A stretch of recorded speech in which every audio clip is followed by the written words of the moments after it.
De la course principale ce jeudi à Cannes, le prix Jules Rouquayrol qui va mettre aux prises des sujets de 8 à 11 ans, des trotteurs sur les 2925 mètres, donc tous au même poteau.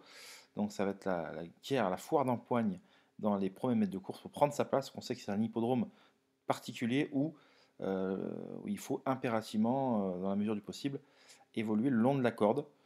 Voilà, c'est un hippodrome qui avantage ceux qui trottent le long de la corde. Alors, bien évidemment, c'est pas toujours que la corde fait l'arrivée. Il y a parfois des chevaux qui viennent à l'extérieur qui jouent les premiers rôles. Mais voilà, donc je pense que vraiment, ça va être la guerre en partant, plus que jamais, pour prendre sa place et essayer d'avoir les meilleurs dos possibles. Alors, une épreuve très ouverte, les concurrents sont vraiment très connus de l'ensemble des turfistes, mais malgré tout, la difficulté reste réelle. Et, euh,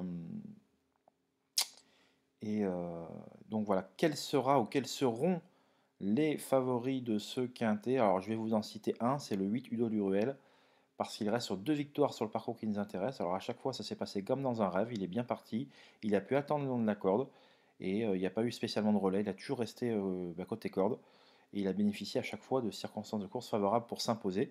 Mais voilà, lui il a la vitesse suffisante pour pouvoir se placer d'entrée de jeu, et ensuite ça lui a servi à deux reprises dans la phase finale. Alors pas sûr que ça marche à chaque fois, mais en tout cas il offre beaucoup de garanties, et surtout il est drivé cette fois-ci par Nicolas Hench, bien évidemment qui est l'un des spécialistes des lieux. C'est peut-être même le meilleur driver du sud de la France, toujours, hein, même s'il y a des David Becker, il y en a d'autres, hein, bien évidemment.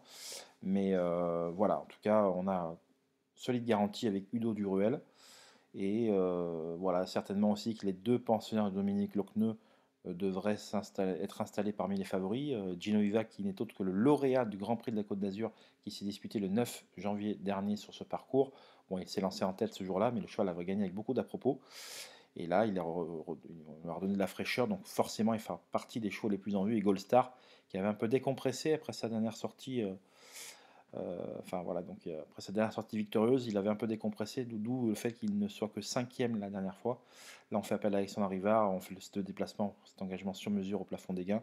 Donc naturellement, Gold Star aura une bonne carte à jouer, mais une course très ouverte. Et j'ai repéré justement deux outsiders à même de pouvoir contrecarrer les plans des principaux favoris. Veuillez retrouver mon analyse sur mon site www.caparos.fr. Je vous souhaite une excellente journée et je vous dis à très vite. Bye bye.